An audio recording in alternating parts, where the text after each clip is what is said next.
Welcome to the Genius Talk podcast. I'm your host Atul Raj from the bestemailmarketer.com, and today we have Dalene with us. Dalene, thank you so much for joining us. I'm so glad to be here.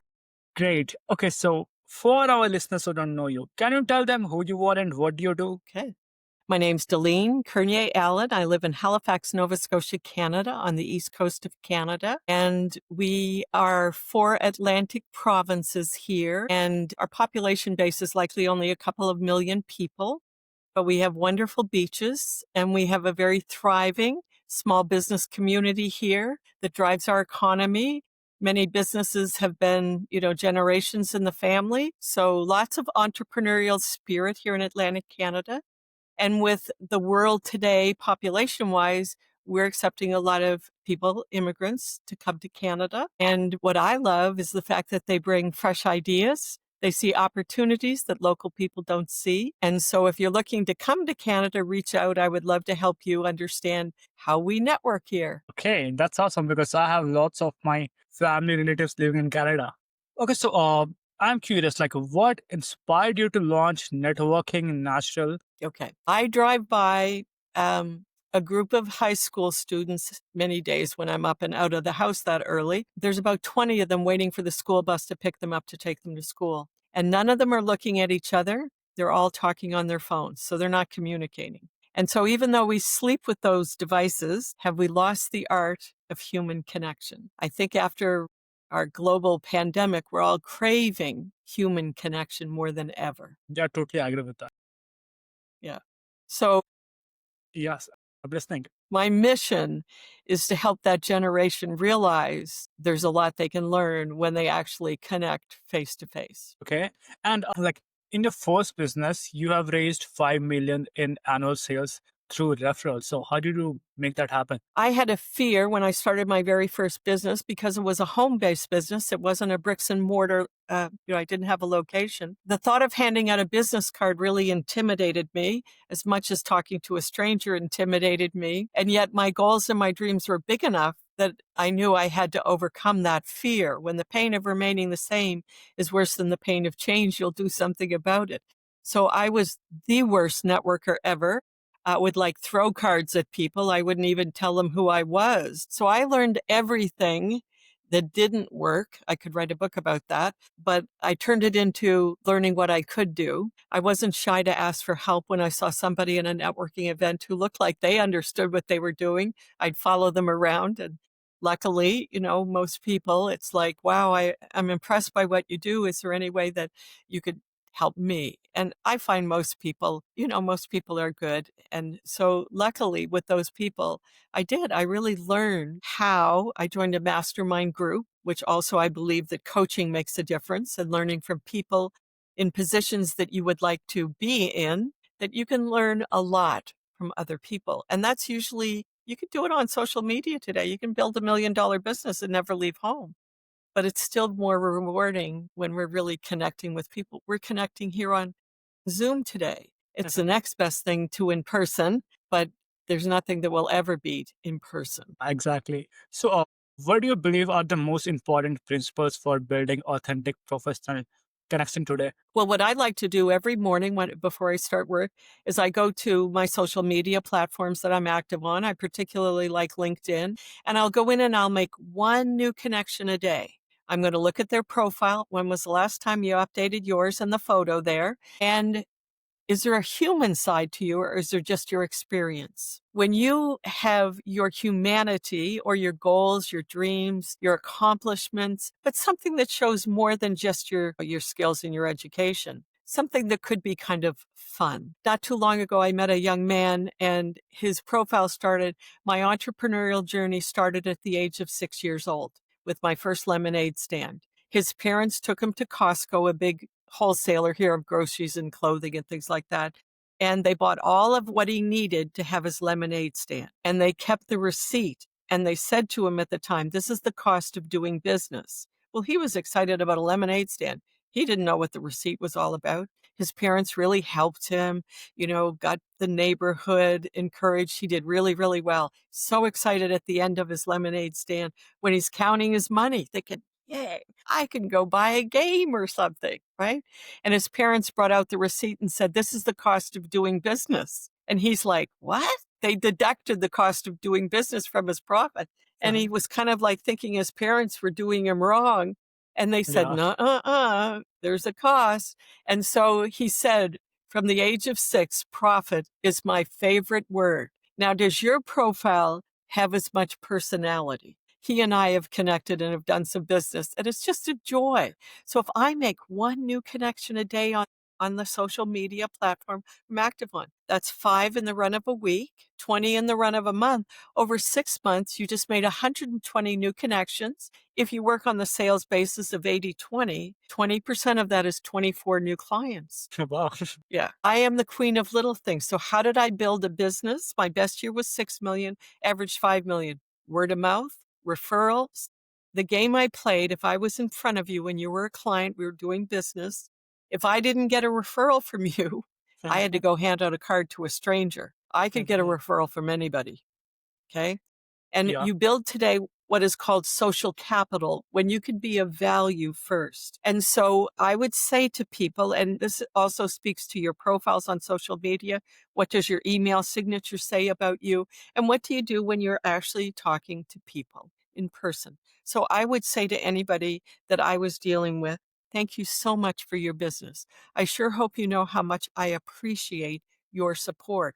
And if ever I can do anything for you, reach out. Second, the greatest compliment you could pay me is referrals. Not everybody understands that you're looking for that because not everybody has a business mind. But if you let them know, if it's on your business card, your email signature, people will refer you if they know, like, and trust you.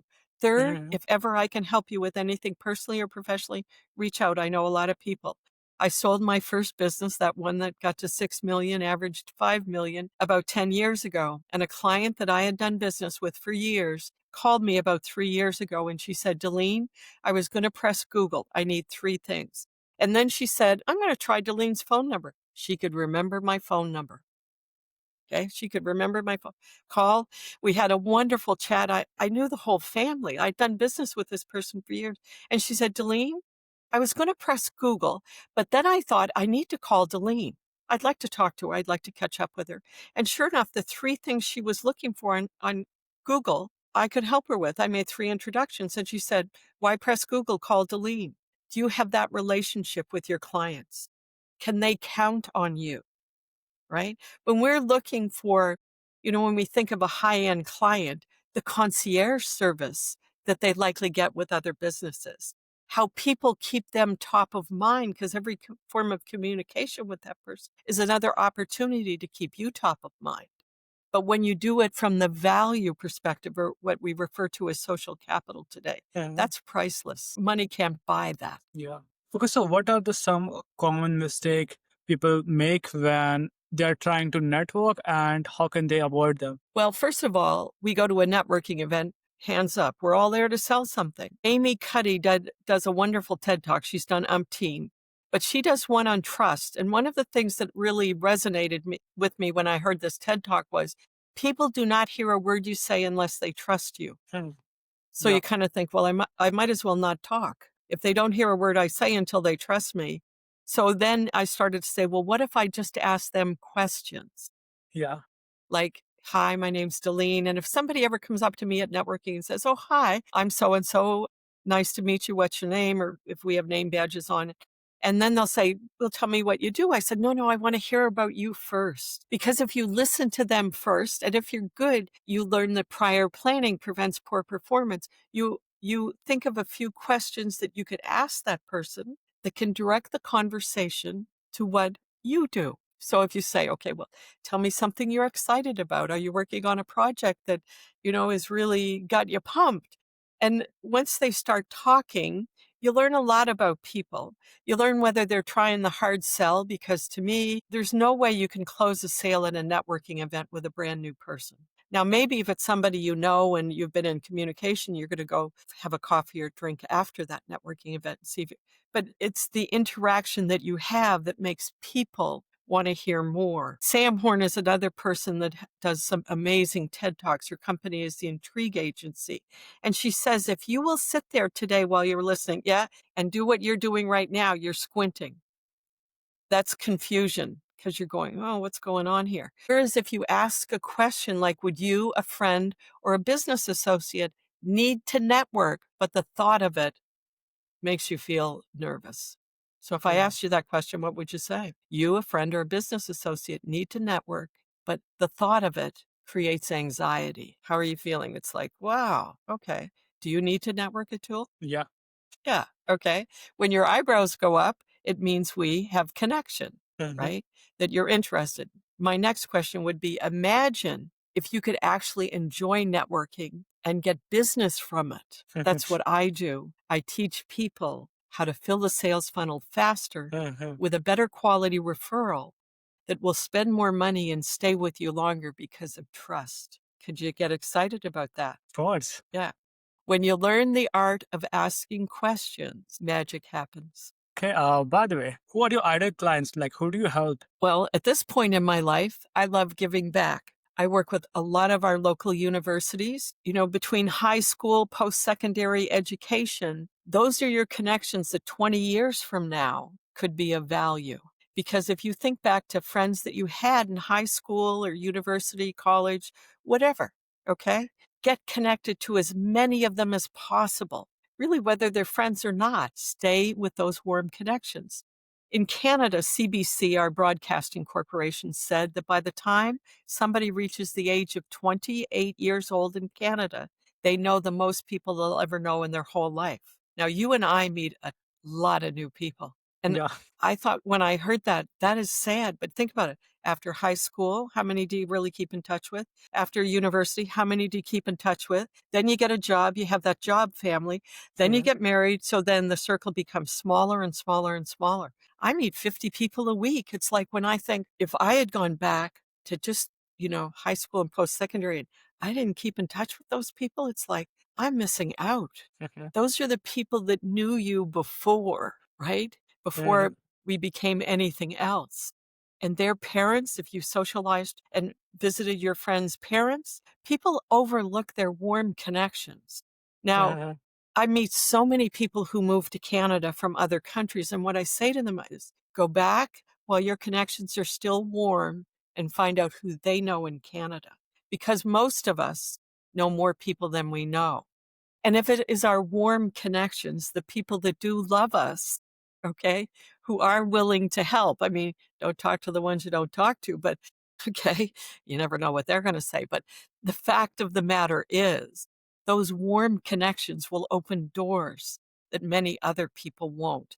And that's why I want to, number one, I need people to move to Canada. We need your expertise all over Canada, but especially in Atlantic Canada where we have an aging population. We have more people over the age of 65 than we have 18-year-olds at this point. It is the land of opportunity, but I'm going to be honest and say we're clicky. Remember, we don't have a huge population base. Halifax, even though we might have a 500,000 or more, there's only a little over 1 million in our province, but we have 8 billionaires here. Okay. There is opportunity that happens. So maybe you live in another country, but you could open a business here in Canada and expand your reach. But I will tell you, it's all in who you know. It is those warm connections that will open more doors than anybody else. Like if two people applied for a job and one of them was likely better qualified, but nobody knew that person at that business. But the person who did know somebody and with the Mhm. HR department, if there was even this much trust, you Mhm. know whose foot's getting in the door faster. Yeah. Yes. Yeah. Okay, so for our listeners who want to know more about you, want to connect with you, or want to get help from you, where can they go? Just follow my website, networknaturally.ca, and or on LinkedIn. This is my name on LinkedIn. I'm the founder and CEO for Networking Naturally. And yeah, whatever I can do to help reach out. I love making introductions on LinkedIn. Why? I love it when I say to somebody, hey, you're connected to this person. I'd love an introduction. Can I help you with an introduction? Well, Dalene, I don't know that person very well. And you want to go, you're connected. Yeah, but I don't know them. And it's like, that's okay. Because if you look at that profile and if I trust you at all, and I know what your expertise is, and I know Mhm. what that person's expertise is, don't you wish somebody would do that for you? Of course. Yeah. And so my theory is my name's in the middle of that. So it's win-win-win. Yeah, And when you're exactly. willing to do things like that, whatever you send out into the lives of other, the law Mhm. of reciprocity, it's going to come back. It will come back. Mhm. Okay, so is there anything else that you would like to share? Well, here's one of the things. Have we all ever had to deal with somebody, a client, who took up too much of your time and didn't pay you enough money? We've all got one that drives us nuts. If I had gotten to know that person a little better before I decided to do business with them, and social media makes it so easy to see what that person is actually doing, saying, and so on. Find the human connection first, because I find business will happen organically. But if you don't get to know that person well enough, you can eliminate so many headaches first. There's sometimes people I met at a networking event that I offer to make an introduction to, and then I'm thinking they're not a right fit for me. They're just, sometimes you got to go with that gut instinct of, I think this person will be more trouble than they're worth. That means Mhm. you've got a real business, right? Yeah. And defining what an ideal client is, like when you fire some people, when you fire some clients, now I don't fire them, but it's like, I will be honest and say, you know what? I have a feeling that this person will service you better because I think you align with them more than you do with me. And I've had Yeah. some people that have said, I try to do it and AI makes it easier. Make this a little friendlier, make this a little fun, right? But I'm trying to do good by that person. And once they get to meet that person and kind of go, Dalene, thank you. You're right. This is a whole lot easier. Okay. That even when things go sideways or things don't work out, try to find a solution so that you leave with a good feeling. Yeah. Yeah. Would I like to shoot a few of them? Absolutely. Is that going to get me far? No. I don't want to go to jail just because they were, you know, a painful client. Okay. Thank you so And much here's for the other sharing part. that. Yeah, I think, if we can't have a little fun with it, why are we doing it? And there are exactly. several expressions, UTF, which is, sort of derogatory in our language, but what I say is, where's the fun? Oh, yeah. Right? Like, and what could make this even more fun than our chat today? Maybe if we're having Exactly. our favorite drink or, yeah. You know what there's a saying? I don't know this is a real saying or not. If you're doing business and if you're not having fun, you are doing it wrong. Well, yeah. I mean, and that's where finding who is your niche client that pays you the most, that that it's the part of the job that never feels like work. When you eliminate the little things that you could subcontract to somebody else, that's where I believe you develop what I call a dream team of referral partners. If you think of real estate, okay, you've got a mortgage broker and a realtor, and you have a home and auto insurance, and you have financial services, everything that can be in a lawyer, they can get passed along seamlessly. They deal with the same client in a complementary, not competitive way. So when you laser focus on what you love the most and then find trustworthy people, you may have to find a couple in each of those professions so that you align with the clients. Everybody's happier. When you try to say, do it all, that that's likely not where your passion lies. Yeah. Does that make sense? Yep. That makes sense. Okay, Danny, thank you so much for spending some time with us, and it was really fun talking with you. Good. Well, listen, if there's ever anything I can do to help, I hope you'll reach out.